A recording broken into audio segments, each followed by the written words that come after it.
Hola amigos. Dije un día que los políticos de la OTAN, cegados por su codicia y prepotencia, no se estaban percatando que el nacimiento de Internet iba a suponer el fin de su dominio y el fin de su forma de vida colonizadora. Y ahora mismo ya han sobrepasado la fase de no percatarse, y armados hasta los dientes de su prepotencia, han dado el paso definitivo e irreversible hacia la fase más crítica para la OTAN. Han pasado a la fase de no querer ver, es la fase más crítica, porque el no querer ver es la peor de las cegueras. Corren muy malos tiempos para Occidente. El resto del planeta, conectados a la red neuronal de la nube, han podido conocer el ADN de la OTAN minuciosamente, y han visto el auténtico monstruo que lleva en sus entrañas. Ayer se celebró el 10º aniversario del golpe de estado de Maidán en Ucrania, y ha quedado al descubierto que después de su huida de Afganistán, Occidente simplemente ya tenía preparado su siguiente latrocinio.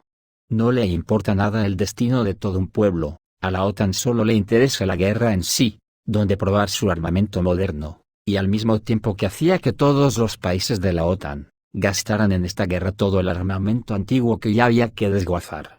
No se les ocurre mejor forma de reciclarlo que matando a una nación entera si hace falta. El resultado para ellos es que su maquinaria económica basada en el complejo militar industrial se ponga las botas ganando dinero para sus élites asesinas. Pero esta vez han calculado mal, han pasado el Rubicón de meterse con naciones pequeñas. Y en un salto cualitativo no se les ocurre mejor idea que meterse con las dos naciones más poderosas del planeta, Rusia y China, y es aquí donde la OTAN ya no puede dar marcha atrás. No sé qué tendrían pensado para el final de esta guerra contra Rusia, pero seguro que no tenían pensado lo que ha ocurrido, que Rusia los ha humillado. Tal es así que no esperaban este resultado, ya que tenían preparados otros dos frentes para mayor gloria de su complejo militar industrial, el de Irán, vía Palestina, y el de China.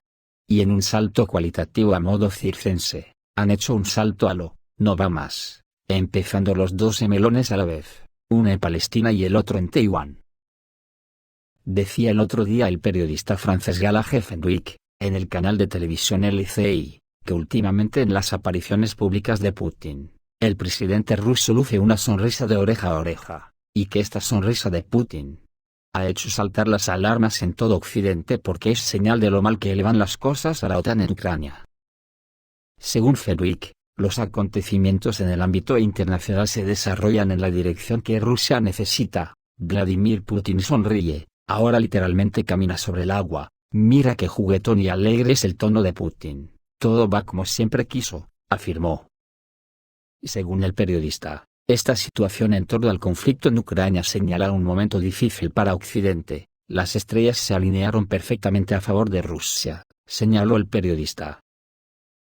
Pues a pesar de todo esto, Estados Unidos quiere provocar un conflicto con China para que el complejo militar industrial siga recibiendo órdenes de compra. En Taiwán utilizan los mismos métodos que utilizaron contra Rusia en Ucrania, sugiere la revista estadounidense The American Conservative. El Departamento de Política Exterior ya está intentando preparar una guerra con China utilizando la misma metodología como en el caso de un conflicto con Rusia. La retórica beligerante, las maniobras militares provocativas, el cerco y la guerra económica acompañan el armamento de Taiwán, una herramienta obvia para otra guerra por poderes al estilo ucraniano, señaló The American Conservative. El autor del artículo, Brian Robertson, señaló que el conflicto en Ucrania se produjo precisamente cuando, tras la retirada de Estados Unidos de Afganistán, el Pentágono necesitaba una nueva forma de extraer dinero de los contribuyentes. Según Robertson, los estadounidenses nunca pudieron ahorrar en el presupuesto de defensa después del final de la Guerra Fría. En lugar de la Unión Soviética, Washington declaró la guerra al terrorismo, invadió Afganistán y luego provocó un conflicto en Ucrania. El periodista sugiere que la actual guerra en Oriente Medio y la preparación de un conflicto indirecto con China, también ayudarán a financiar al Pentágono en detrimento de los estadounidenses comunes y corrientes. Que aunque los de The American Conservative no lo digan, hay que recordarles que ellos también son estadounidenses, y que no estaría mal que hablasen en este contexto. Que Estados Unidos tiene esparcidos millones de ciudadanos tirados en las afueras de las ciudades de Estados Unidos sin posibilidad de rehacer sus vidas.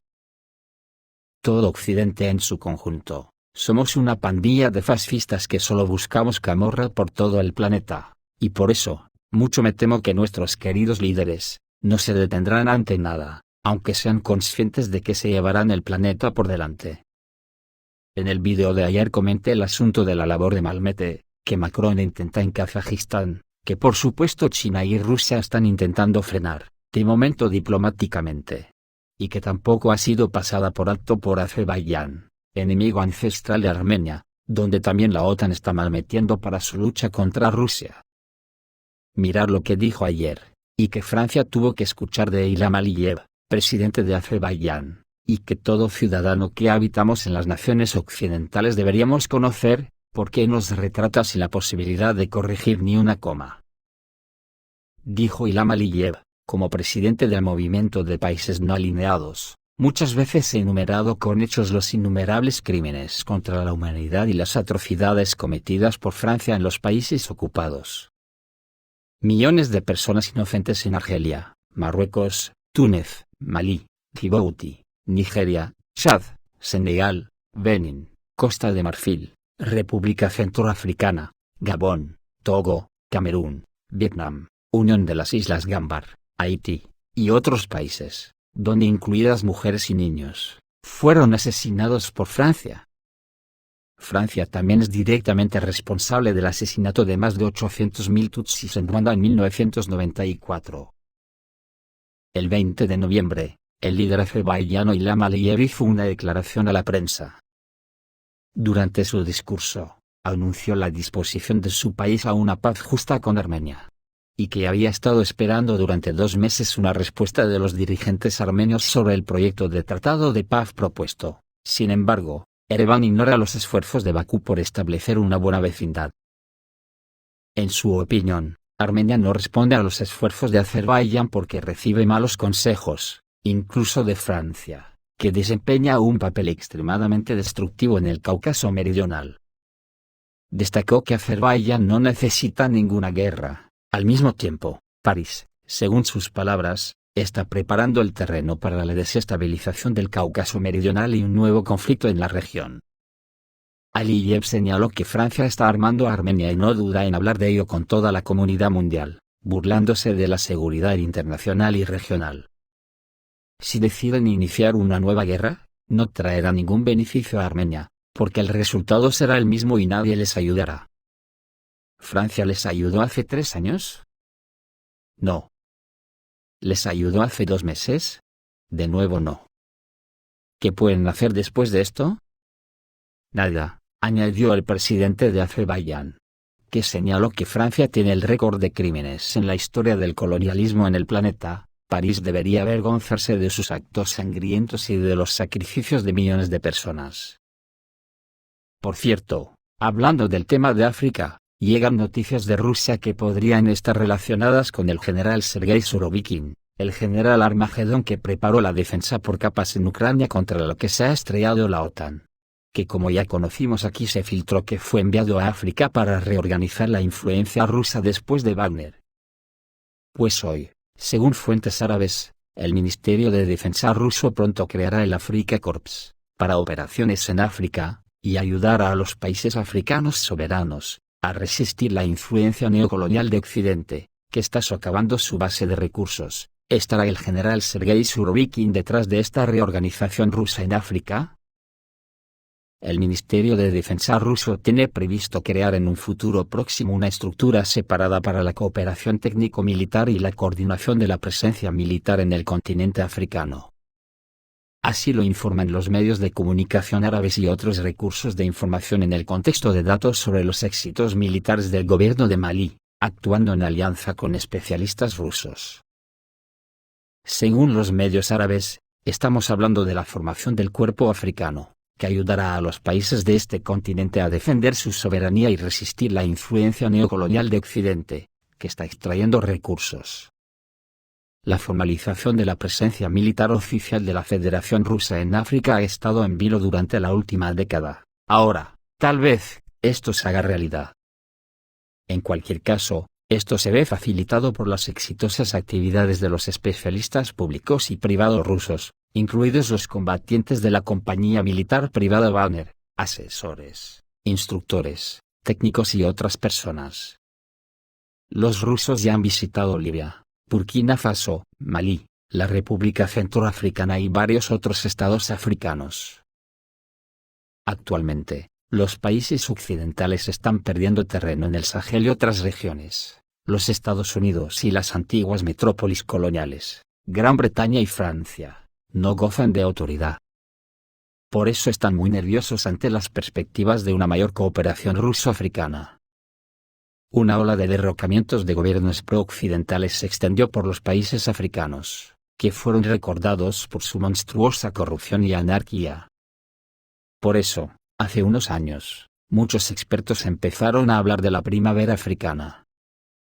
Pero los nuevos gobiernos necesitan apoyo para resistir eficazmente a los terroristas, los separatistas, los mercenarios de las transnacionales, las epidemias, el hambre y la opresión de los estados vecinos todavía controlados por Occidente. Precisamente hoy mismo, la bandera de Wagner fue izada sobre la ciudad maliense de Kidal. Soldados de la compañía militar privada rusa Wagner izaron con éxito su bandera en la ciudad de Kidal, situada en el norte de la República de Malí. La región fue anteriormente un bastión del grupo radical Tuareg, movimiento de coordinación de Azawad, que se opone a las autoridades locales. El grupo Coordinación de Azawad atacó activamente bases militares y oprimió a civiles, creando una situación tensa en la región. El gobierno de Malí, en un esfuerzo por restablecer la estabilidad, envió fuerzas del ejército estatal a la región. Los soldados de Wagner acudieron en su ayuda, y juntos, las Fuerzas Armadas de Malí y Wagner expulsaron con éxito a los militantes y devolvieron la paz a Kidal. Esta operación es un paso importante hacia el establecimiento de la estabilidad en la región, que durante mucho tiempo ha sufrido las acciones de grupos radicales pro-occidentales. Esto es todo, amigos, reciban un saludo.